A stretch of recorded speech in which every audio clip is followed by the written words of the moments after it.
नमस्कार प्यारे दर्शकों, मैं आपका ज्योतिष मित्र आदित्य द्विवेदी।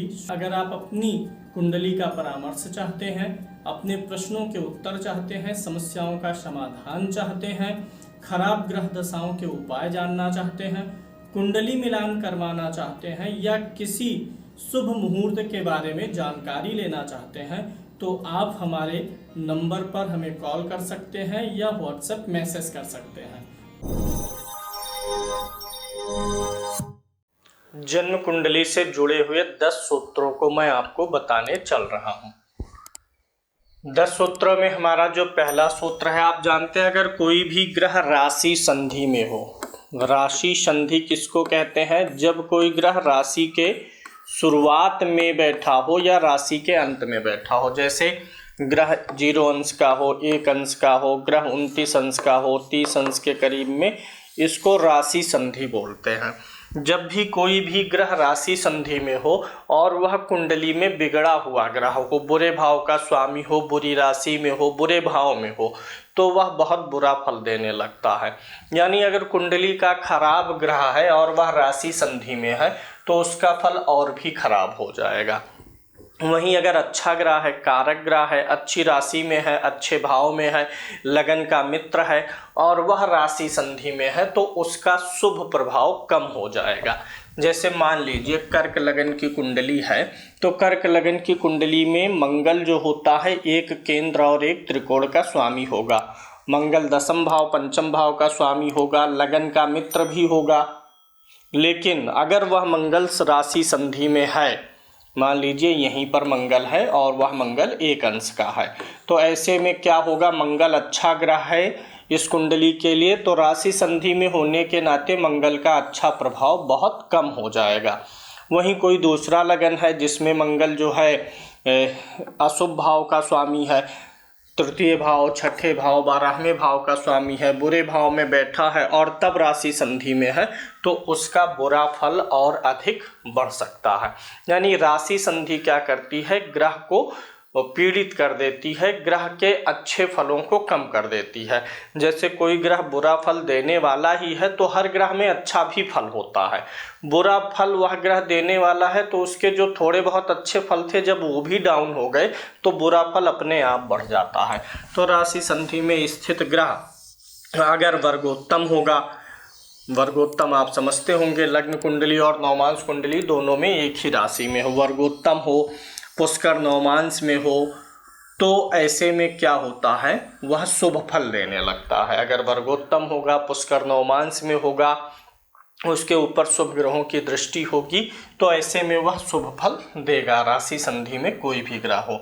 दूसरी बात आप ये याद रखिए, अगर किसी व्यक्ति की जन्म जो है, किसी व्यक्ति का जन्म अमावस्या को हो, ध्यान दीजिएगा, अमावस्या जब चंद्रमा पूर्ण रूप से अस्त रहता है, या कृष्ण पक्ष की चतुर्दशी ही हो, क्योंकि ये भी जो है इसमें भी चंद्रमा पूर्ण रूप से अस्त रहता है, कृष्ण पक्ष की चतुर्दशी हो, सूर्य की संक्रांति हो, यानी जिस दिन सूर्य राशि बदल रहा हो उसी दिन का जन्म हो, सूर्य संक्रांति हो, उस दिन में किसी व्यक्ति का जन्म हो, तो ऐसे में, या फिर जिस दिन ग्रहण हो उस दिन व्यक्ति का जन्म हो, जिस दिन पृथ्वी पे भूकंप आया हुआ हो उस दिन का जन्म हो, तो ऐसे में क्या है कि ऐसे दिनों में जन्मे हुए जातकों का जीवन बड़ा संघर्षमय रहता है और ज़्यादातर मामलों में ऐसे जातकों को जीवन के आखिरी स्टेज में जा कर के सुख और शांति की प्राप्ति होती है। जीवन का शुरुआती पीरियड, जवानी का पीरियड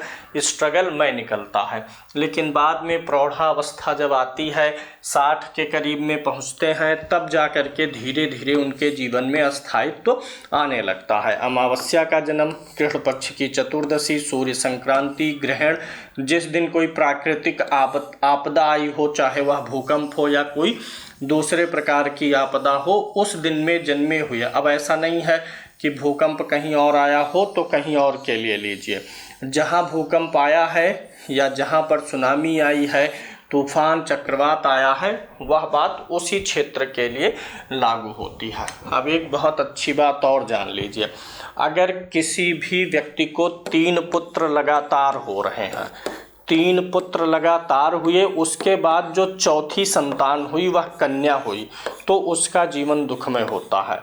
यानी 3 पुत्र लगातार होने के बाद अगर चौथी कन्या होगी तो उसको दिक्कत होगी, और अगर 3 कन्या लगातार हुई और फिर उसके बाद चौथा पुत्र हुआ तो उसका जीवन जो है थोड़ा सा दिक्कत वाला हो जाता है। 3 पुत्रों के बाद जो चौथी कन्या हो, तो अगर 3 कन्याओं के बाद जो चौथा पुत्र हो तो उनको दिक्कतें आती हैं जीवन में, उनका भाग्य जो है समय समय पे साथ छोड़ता रहता है। अगले सूत्र पे चलते हैं। अब ये अगला जो सूत्र है ये खष्टम भाव से जुड़ा हुआ है।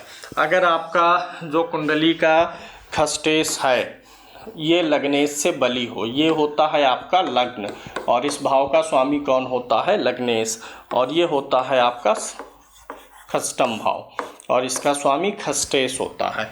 अगर लग्नेश बली होगा तो आप शत्रुओं से जीतेंगे, और अगर लग्नेश से बलवान खष्टेश होगा तो आपके शत्रु आपसे जीतेंगे। आप हावी रहेंगे कि आपके शत्रु, यह लग्नेश और खष्टेश के बल पे निर्भर करता। अगर खष्टेश का बल अधिक होगा या खष्टम भाव अधिक बलवान होगा तो शत्रु हावी रहेगा, लग्न बलवान होगा, लग्नेश बलवान होगा तो आप अपने शत्रुओं पे हमेशा नियंत्रण बना के रखेंगे। अगला सूत्र यह है कि अगर खष्टम भाव में आपके कई पाप ग्रह हों, कौन कौन से ग्रहों? पाप ग्रहों, एक से अधिक पाप ग्रहों। एक पाप ग्रह का होना शत्रुहंता योग बनाएगा, लेकिन अगर एक से अधिक पाप ग्रह आने लगते हैं यहाँ पर छठे भाव में, या छठा भाव पाप कर्तरी योग में हो, यानी पंचम भाव में कोई क्रूर ग्रह हो और सप्तम भाव में कोई क्रूर ग्रह हो, तो ऐसे में क्या होता है कि आपके जीवन में निरंतर शत्रुओं की बाधाएं बनी रहती हैं। छठे भाव में अधिक ग्रहों का होना, क्रूर ग्रहों का होना, या छठे भाव का पाप कर्तरी में होना, छठे भाव के स्वामी का कई पाप ग्रहों के साथ होना, या छठे भाव के स्वामी का पाप कर्तरी में होना जो है यह आपको बार बार शत्रुओं से परेशानी दिलवाता है। इसके अलावा अगर आपका लग्नेश और खष्टेश दोनों परस्पर एक दूसरे की राशि में हो, लगन का जो भी ग्रह स्वामी है वह और जो खष्टम का स्वामी है वह एक दूसरे की राशि में हो। उदाहरण से मैं समझा देता हूँ। वृश्चिक लगन ले लेते हैं। 8, 9, 10, 11, 12, यहाँ पर दोनों ग्रह एक ही हो जाएंगे। अगर दोनों ग्रह एक ही हैं तब यह सूत्र नहीं लागू होगा। अगला लगन लेते हैं। 3, 4, 5, 6, 7, 8। यहाँ पे यानी कुछ लग्नों के लिए यह बात लागू नहीं होगी, मिथुन लगन के लिए बात लागू हो जाएगी, क्योंकि इन दोनों में 2 ग्रह स्वामी हैं। अब ये मिथुन लगन है, लगन का स्वामी कौन है? बुध। अगर यह बुध आकर के यहाँ पर बैठ जाए और ये जो छठे भाव का स्वामी मंगल है वो आकर के यहाँ बैठ जाए, तो लग्नेश और खष्टेश का क्या हो गया? राशि परिवर्तन हो गया, विनिमय हो गया। तो ऐसे में भी शत्रुओं की जीवन में बाधाएं आती रहेंगी, कंटिन्यू आती रहेंगी। कभी 2-4 साल के लिए सुकून मिलेगा तो मिलेगा, लेकिन फिर बार बार ये शत्रुओं की परेशानी आती है। कुछ मैटर में ऐसा देखा गया है कि शत्रु बाधा नहीं होता है तो रोग बाधा हो जाती है। रोग या शत्रु में से कोई ना कोई एक बार बार आपको तकलीफ देता रहता है। यदि आपकी कुंडली में 9वें भाव का स्वामी, 7वें भाव का स्वामी, या 6ठे 8वें भाव का स्वामी, 7वें 8वें या 9वें में से किसी भी भाव का स्वामी आके छठे भाव में बैठा हो, शनि के साथ बैठा हो, तो जीवन में शत्रुओं की बाधा बहुत आती है। अगर सप्तमेश छठे भाव में हो शनि के साथ, अष्टमेश शनि के साथ छठे भाव में हो, नवमेश शनि के साथ छठे भाव में हो, तो जीवन में शत्रु की बाधा बहुत विकट आती रहती है, या कभी जीवन में कोई विकट रोग की समस्याएं आ सकती हैं। दोनों में से कोई ना कोई एक विकट रूप से जीवन में कभी परेशानी का कारण बनते ही हैं।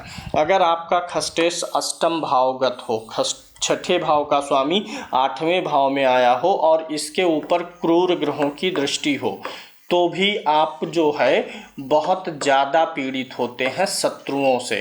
शत्रु आपके जान के दुश्मन तक बन सकते हैं। अगर खष्टेश अष्टम में गया हो, क्रूर ग्रहों से पीड़ित हो या उसके आगे और पिछले वाले भाव में क्रूर ग्रह हो यानी पाप कर्तरी बना हो, तो ऐसे में भी शत्रु आपके जान के दुश्मन बन सकते हैं। अगर आपका खष्टेश वक्री होगा तो आपके शत्रु बहुत बलवान होंगे, आपके जो कंपटीटर्स होंगे वो बहुत बलवान होंगे। लेकिन अगर खष्टेश वक्री होकर के अष्टम में आके बैठेगा तो शत्रु के द्वारा कष्ट होगा। सिर्फ शत्रु बलवान ही नहीं रहेगा बल्कि शत्रुओं से तकलीफ भी बहुत अधिक मिलेगी। अगला सूत्र यह है कि कुंडली के दो क्रूर ग्रहों का परस्पर दशा अंतर्दशा हो और उनमें राशि परिवर्तन हो। जैसे सूर्य मान लीजिए मंगल की राशि में बैठा हो और मंगल सूर्य की राशि में बैठा हो, कुंडली में कहीं भी दो क्रूर ग्रह जिसको हम पाप ग्रह भी बोलते हैं ये राशि परिवर्तन करें हो और उनमें से किसी एक की महादशा हो और दूसरे की अंतर्दशा हो, तो उस में आप उस समय अवधि में देखेंगे आपको घोर अशांति का सामना करना पड़ता है। उस समय आपके जीवन में घोर अशांति आ जाती है। क्रूर ग्रह में आपका सूर्य आएगा, मंगल आएगा और शनि आएगा, राहु आएगा और केतु, ये क्रूर ग्रह में आ जाते हैं। जब भी दो क्रूर ग्रह राशि परिवर्तन करें, एक की महादशा हो एक की अंतर्दशा हो, तो आपके जीवन में घोर अशांति और परेशानी का कारण बन जाती है। अब एक बहुत विशेष सूत्र मैं आपको देने चल रहा हूँ, व्यवसाय से जुड़ा हुआ है, यह बहुत ही विशेष सूत्र है। इस विशेष सूत्र में क्या है, हमारे पास कुल कितने ग्रह हैं? 9 ग्रह हैं। 9 ग्रह में एक हमारा कौन सा है? सूर्य। चूँकि यह व्यवसाय से जुड़ा है तो इसको मैं ज़्यादा समझाना चाहूँगा। मंगल, बुध, गुरु, शुक्र, शनि और राहु केतु, ये हमारे ग्रह होते हैं। ये 9 ग्रह हैं। ध्यान से देखिएगा, अगर किसी भी कुंडली में 7वें भाव से शुरू करके 12वें भाव तक, यहाँ से यानी ये भाव अष्टम, नवम, दशम, एकादश और द्वादश, इतने भावों में अगर कम से कम 6 ग्रह बैठे हों, 7वें से लेकर के 12वें भाव के बीच में कम से कम कितने ग्रह बैठे हों? 6। 5 पे भी रिजल्ट आ जाएगा लेकिन 6 का बैठना ज़्यादा उम्दा रिजल्ट देता है। ऐसा व्यक्ति नौकरी के बजाय बिजनेस में सफल होता है। अगर आपकी कुंडली में 7वें भाव, 8वें, 9वें, 10वें, एकादश, द्वादश भाव, इन भावों में लगातार ना बैठे हों, एक साथ ही बैठे हों, अलग अलग भाव में बैठे हों, लगातार बैठे हों, एक साथ बैठे हों, किसी भी प्रकार से इन्हीं भावों में 6 ग्रह आ जाते हैं तो बिजनेस का योग बन जाता है। और अगर ये 6 ग्रह ना हो, 5 हो तो भी योग बन जाता है। 6 हो, 7 हो, जितने अधिक, 6 तो बहुत अच्छे में आ जाता है, उसके ऊपर अधिक होना भी नहीं ठीक है, नहीं तो कालसर्प दोष बनने की संभावना हो जाती है। तो 5 अगर ग्रह बैठे हैं लगातार तो आप व्यवसाय करिए, सफल रहेंगे। 6 बैठे हैं तो आप व्यवसाय में सफल होने के लिए ही पैदा हुए हैं। ऐसे में कभी कभी संभावना कालसर्प की भी रहती है। अगर वह योग नहीं बना है तो आप अवश्य ही जीवन में बहुत अच्छी सफलता प्राप्त करेंगे। उम्मीद है विषय वस्तु आपको समझ में आए होंगे। 10 रोचक सूत्रों को मैंने बताया है, इसे आप अपनी कुंडली पे अप्लाई करिए और अपनी डायरी पर नोट भी कर लीजिए। धन्यवाद।